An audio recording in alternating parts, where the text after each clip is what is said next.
What's up, Nationalians? Here we are at the Manila Bulletin Sustainability Forum.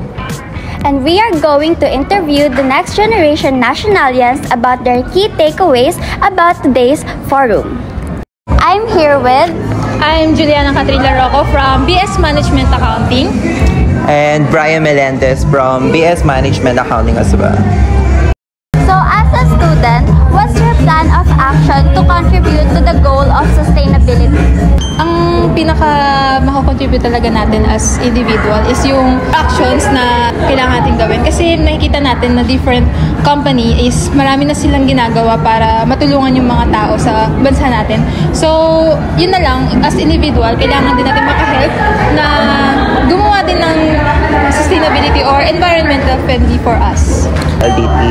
It's about also sa child protection or cyber security or data privacy act. So for that, we should be mindful on spread ng mga information natin sa social media and such to mga online platforms.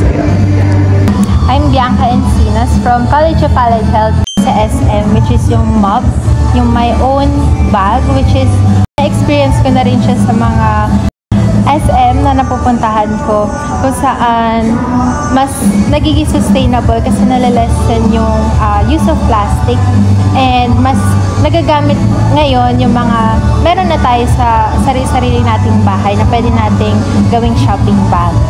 I'm here with... Marie Dator from BS Ed Education, major in English. I think our plan of action towards the goal of sustainability is to reduce the carbon emissions or the mass reproducing of sachet that we are contributing towards the destruction of our world. And as a students, I think we should advocate for reducing the sachets that exist in our country. I'm here with Julina Brazola from BS Psychology.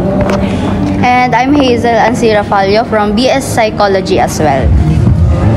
Kanina from our seminar, madami ako natutunan na madami na palang nagpo-promote ng sustainability lalo na sa mga nakakabuti sa environment. So as a student pa lang, siguro pag-support na lang sa mga organizations nila like the mga Still Asia and sa mga SM organization din as well.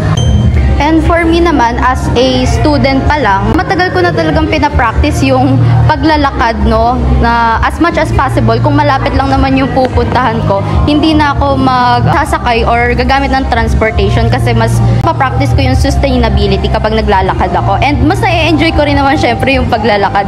And then yung paggamit syempre natin ng tumbler, di ba? Mas nakaka-help sa atin yun na mag-practice ng sustainability. So, nababawasan yung paggamit natin ng mga plastic bottle. So, instead of that, tumbler na lang yung ginagamit natin. Paulit-ulit natin siya nagagamit. Yun. Thank you, guys. Thank you.